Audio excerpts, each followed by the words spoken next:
Mapalad ang bumabasa ng salita ng pula.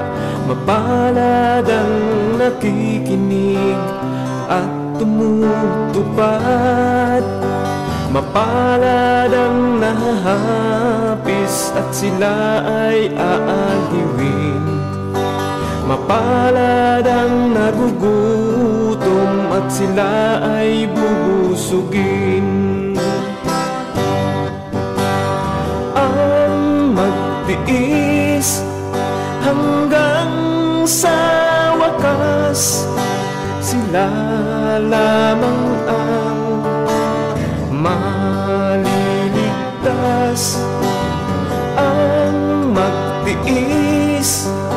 Pag namatay po ba ang taong mabuti at taong masama, saan napupunta ang kanilang kaluluwa at espiritu? Hinuhukuman na po ba sila agad pagkamatay nila? Salamat po ng marami. Yeah. May babasahin akong isang talata. Sige po.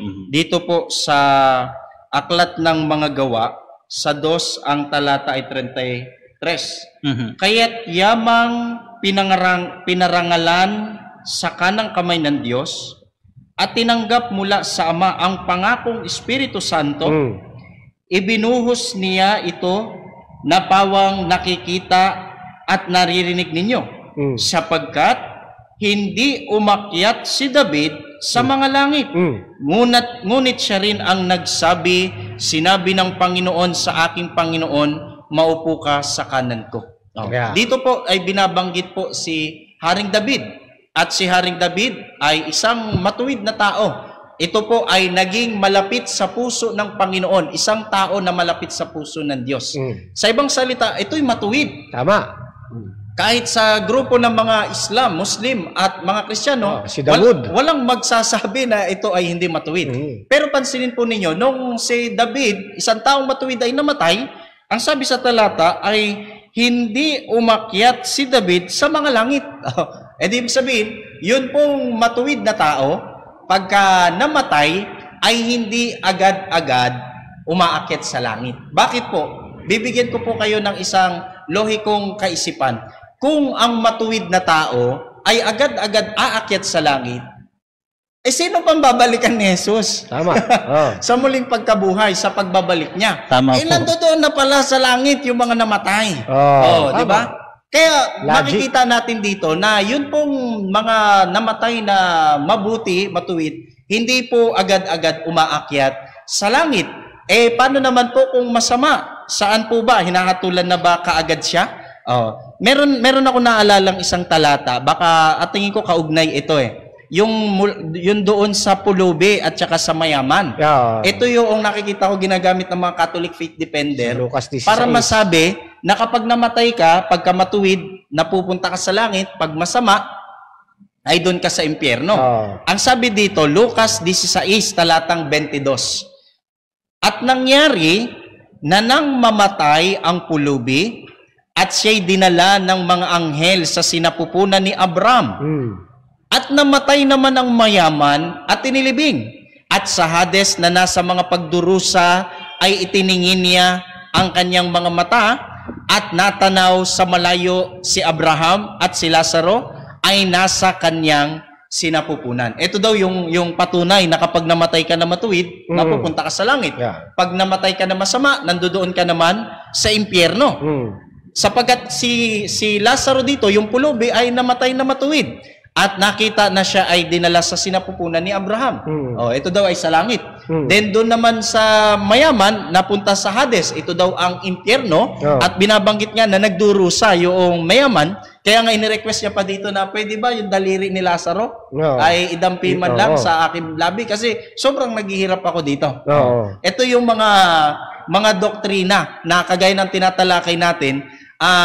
Hindi natin ito pinagkakaisahan kasi natuklasan ng mga scholar ng mga Seventh-day Adventist at sa pag-aaral ng mga Adventist na yung katuruan patungkol sa pag namatay ka, agad-agad kang pupunta sa langit at may impyerno na ngayon, pag namatay ka, napupunta ka sa impyerno at naghihirap ka doon sa walang hanggang pahirapan, ito po ay maling interpretation sa pag-aaral ng Biblia.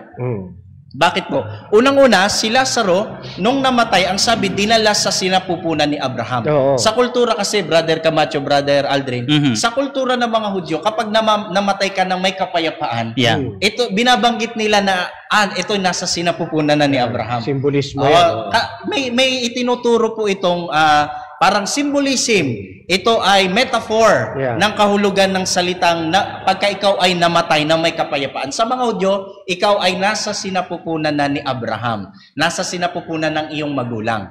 Kaya yung si Lazaro na namatay, hindi po umakyat sa langit. Dahil yung sinapupunan ni Abraham, hindi naman langit. Sinapupunan ni Abraham, ginawan langit. Ito po sa mga Hudyo ay nangangahulugan na namatay ng may kapayapaan. Yan. Ganun po yung paglalarawan dyan ng mga Hudyo.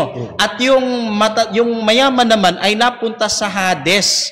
Yung Hades, ito po ay nangangahulugan talagang libingan. Sheol naman sa Hebrew, na ang tuwirang kahulugan talaga ay daigdig ng mga patay.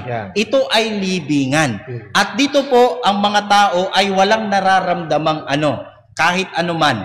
Kahit na sakit, pagdurusa o hirap. Yung binabanggit po dito ay kung paanong yung kalagayan ng pulubi sa sinapupunan ni Abraham ay metaphor statement, ganun din po yung kalagayan naman po ng mayaman na itinulad sa nagdurusa ay nangangahulugan naman na namatay na kung saan ay meron siyang nakaakmang hatol o pagpapasya sapagkat hindi siya naging karapat-dapat nung siya ay nabubuhay pa. Ibig sabihin, hindi tinutukoy po dito yung langit at impyerno. Tama. Ang tinutukoy dito, una si Lazaro ay namatay na may kapayapaan. Yan ay terminology ng mga Hudyo kapag namatay ang isang tao ng may kapayapaan. Yung Hades naman, ito ay isinasalin sa Hebrew na Sheol, sa ibang translation, infierno. Yung salitang infierno naman, sa tunay talaga na kahulugan, ay daigdig ng mga patay at hindi isang dako na pahirapan o sunugan. Yan po masabi natin. Mapalad ang bumabasa ng salita ng hula. Mapalad ang nakikinig at tumutupad. Mapalad ang nahahapis at sila ay aaliwin. Mapalad ang